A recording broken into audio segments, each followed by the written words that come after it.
Hey sleepers, and welcome back to Colors R Us. So today we're going to be diving into the upcoming Dune Awakening update, version 1.1.0.0, which will be dropping officially on August 12th.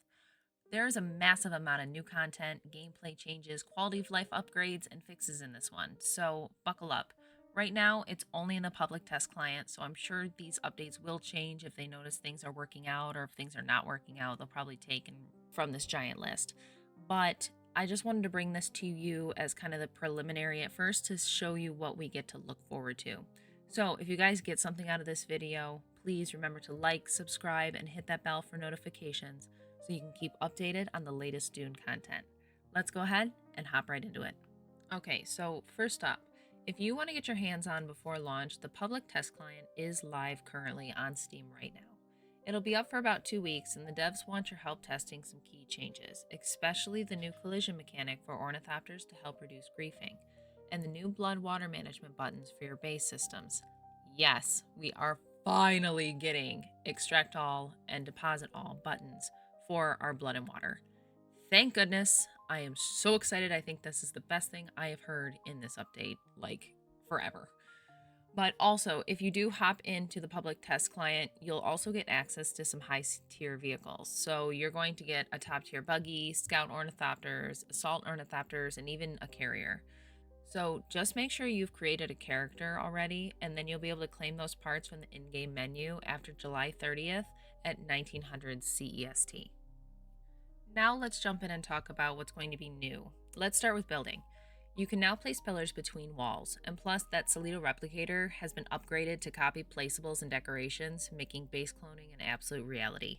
I know in this last one, myself and Mr. Cuddles, we had issues copying our racetrack, and I'm really hoping that with this one, we will be able to actually do better copies and we'll actually be able to, reset those back up.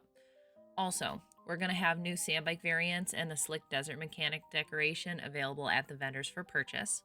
And there's going to be tons of balance of tweaks to the vehicle, economy, crafting, and UI to make this game just feel tighter overall.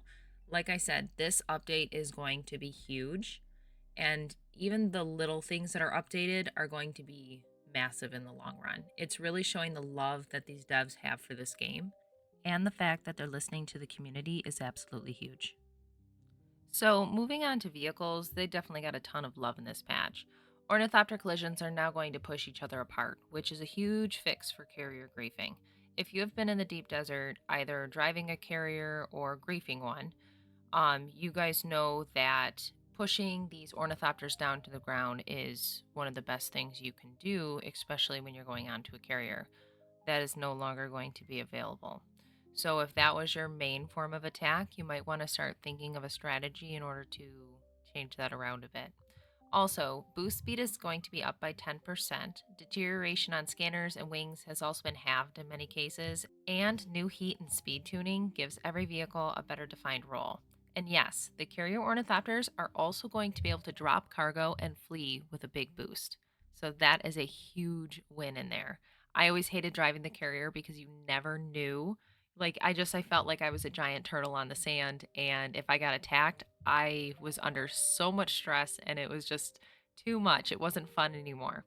But knowing that I have that ability to drop cargo and flee, I feel like I would be a little more willing to try driving, the carrier again. So, in regards for the economy, there's a huge list.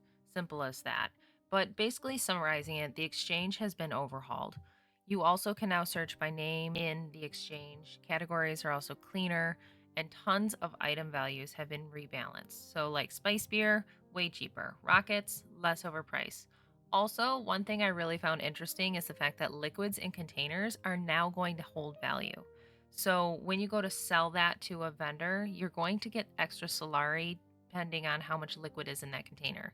So, especially if you're just starting out, you may want to look into selling the dew liquid collected from the flowers or the blood collected from your enemies. So, that might be something that is good to get a little bit of Solari in your belt before moving on, but we'll have to kind of wait and see how effective that will be. Moving on for combat and UI, combat's going to be getting more responsive.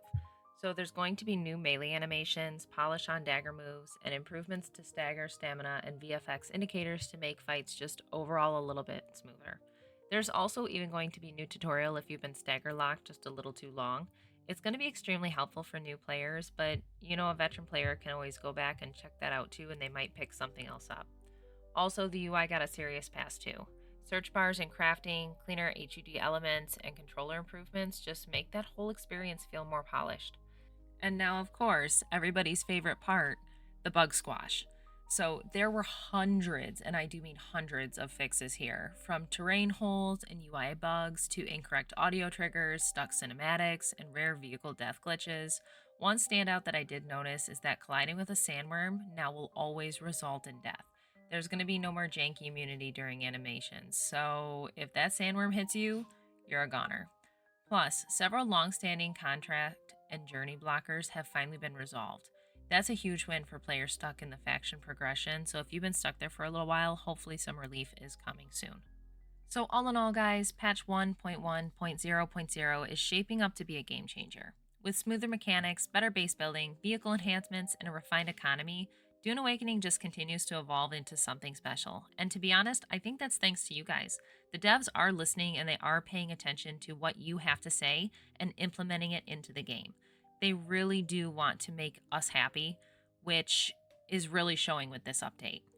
Also, if you're going to be jumping into that public test client, can you drop a comment below with what you're going to be testing first? I'm honestly debating about hopping in there just to kind of jump around and test a few things, but I'd love to know what you guys are planning on, checking out first. Also, don't forget to like, subscribe, and hit that bell for notifications so you don't miss the full update coverage on August 12th. Like I said, this was huge, and I'm pretty sure they're going to be cutting a few things out, so I will keep you guys updated in the future. So, until next time, stay hydrated, stay safe, and watch out for the worms, guys. Catch you on the next one. Bye!